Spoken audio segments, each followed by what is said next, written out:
नमस्कार। हमारे चैनल वेदांत पर आपका स्वागत है। दोस्तों, कुछ दिनों पूर्व ही हमें अल्मोड़ा और कुमाऊं के अनेक स्थानों का भ्रमण करने का मौका मिला, जहां हमें विवेकानंद से जुड़े हुए अनेक स्थानों का दर्शन करने का सौभाग्य प्राप्त हुआ। उन्हीं स्थानों में से एक स्थान है अल्मोड़ा के खजांची बाजार स्थित स्वर्गीय लाला बद्री शाह का घर, जहां स्वामी विवेकानंद से जुड़ी हुई कई यादें सहेज कर रखी हुई हैं। स्वामी विवेकानंद का उत्तराखंड की सांस्कृतिक नगरी अल्मोड़ा से गहरा नाता रहा है। स्वामी जी अपने जीवन काल में कई बार अल्मोड़ा आए। यहां आने की वजह बताते हुए एक बार उन्होंने कहा कि अल्मोड़ा आकर उन्हें अद्भुत शांति की अनुभूति होती है।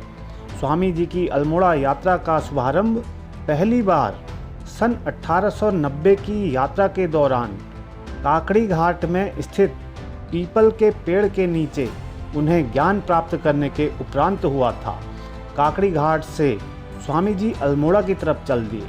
विवेकानंद अल्मोड़ा के जिस भवन में रुके थे वो आज भी यहाँ देखने को मिलता है। उनके द्वारा इस्तेमाल किए गए कई सामान आज भी यहाँ सहेज कर रखे हुए हैं। अल्मोड़ा के खजांची मोहल्ला स्थित लाला स्वर्गीय बद्री शाह के मकान में स्वामी विवेकानंद 2 बार रुके। लाला बद्री शाह ने स्वामी विवेकानंद को अपने यहाँ रुकने का न्योता दिया था। सबसे पहले 1890 में स्वामी जी यहाँ आने पर रुके थे। उसके बाद 11 मई 1897 को जब वह दोबारा अल्मोड़ा आए थे तब भी वह यहाँ ठहरे थे। इस भवन में स्वामी जी की खड़ाऊँ, लैंप, पंखा, दवात के अलावा कई अन्य चीज़ें भी देखने को मिलेंगी। इसके अलावा विवेकानंद के द्वारा लाला बद्री शाह को लिखे हुए पत्र को भी यहाँ रखा गया है। इनको देखने के लिए लोग भारत से ही नहीं बल्कि विदेशों से भी आते हैं। करीब 127 साल पहले जब स्वामी विवेकानंद दूसरी बार अल्मोड़ा पहुँचे तो अल्मोड़ा में उनका भव्य स्वागत हुआ था। पूरे नगर को दुल्हन की तरह सजाया गया था और लोधिया नामक गांव से एक सुसज्जित घोड़े में उन्हें नगर में लाया गया और 11 मई 1897 के दिन खजांची बाजार में उन्होंने जनसमूह को संबोधित किया। इस स्थान पर तब 5000 लोगों की भीड़ उन्हें सुनने के लिए एकत्र हो गई थी। स्वामी विवेकानंद जी ने अपने संबोधन में कहा था, यह हमारे पूर्वजों के स्वप्न का प्रदेश है। भारत जननी माँ पार्वती की जन्मभूमि है। यह वह पवित्र स्थान है जहाँ भारत का प्रत्येक सच्चा धर्म पिपासु व्यक्ति अपने जीवन का अंतिम काल बिताने का इच्छुक रहता है। यह वही भूमि है जहाँ निवास करने की कल्पना मैं अपने बाल्यकाल से ही कर रहा हूँ। मेरे मन में इस समय हिमालय में एक केंद्र स्थापित करने का विचार है और संभवतः मैं आप लोगों को भली भांति यह समझाने में समर्थ हुआ हूँ कि क्यों मैंने अन्य स्थानों की तुलना में इसी स्थान को सार्वभौमिक धर्म शिक्षा के एक प्रधान केंद्र के रूप में चुना है। इन पहाड़ों के साथ हमारी जाति की श्रेष्ठतम स्मृतियाँ जुड़ी हुई हैं। यदि धार्मिक भारत के इतिहास से हिमालय को निकाल दिया जाए तो उसका अत्यल्प ही बचा रहेगा। अतएव यहाँ एक केंद्र अवश्य चाहिए। यह केंद्र केवल कर्म प्रधान नहीं होगा बल्कि यहीं निःशब्दता, ध्यान तथा शांति की प्रधानता होगी।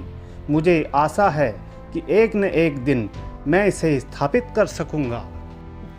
अल्मोड़ा के इस अभिनंदन समारोह के दौरान विवेकानंद जी उस फकीर को पहचान गए जिसने 1890 ईस्वी की हिमालय यात्रा के दौरान करबला के निकट स्वामी जी के अचेत होने पर खीरा खिलाकर उनकी जान बचाई थी। स्वामी जी उस फकीर के पास गए और उसे 2 रुपये भी दिए।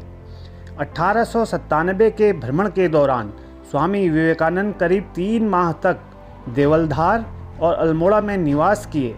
इस अंतराल में उन्होंने स्थानीय लोगों के आग्रह पर अल्मोड़ा में 3 बार विभिन्न सभागारों में भी व्याख्यान दिया। 28 जुलाई 1897 को अल्मोड़ा के तत्कालीन इंग्लिश क्लब में हुए व्याख्यान की अध्यक्षता तत्कालीन गोरखा रेजिमेंट के प्रमुख कर्नल पुली ने की। इसमें कई अंग्रेज अफसरों के अलावा लाला बद्री शाह, चिरंजी लाल शाह, ज्वालादत्त जोशी आदि भी उपस्थित रहे। स्वामी विवेकानंद 2 अगस्त 1897 में स्वामी विवेकानंद मैदान की तरफ लौट गए। 1916 ईस्वी में स्वामी विवेकानंद जी के शिष्यों स्वामी तुरायानंद और स्वामी शिवानंद ने अल्मोड़ा में ब्राइट एंड कॉर्नर पर एक केंद्र की स्थापना कराई, जो आज रामकृष्ण कुटीर नाम से जाना जाता है। वर्तमान में रामकृष्ण कुटीर में एक पुस्तकालय, जो कि तुरायानंद पुस्तकालय के नाम से प्रसिद्ध है, ज्ञानवर्धक किताबों से सुसज्जित है। रामकृष्ण कुटीर में 2020 ईस्वी में स्वामी विवेकानंद जी की मूर्ति की स्थापना भी कर दी गई है। दोस्तों, आज मैंने अपने अल्मोड़ा भ्रमण का कुछ अनुभव आपके साथ शेयर किया। उम्मीद है कि वीडियो आपको पसंद आएगा। कृपया कमेंट करके ज़रूर बताएं और अपनी लाइफ में एक बार अल्मोड़ा घूमने ज़रूर जाएं। धन्यवाद।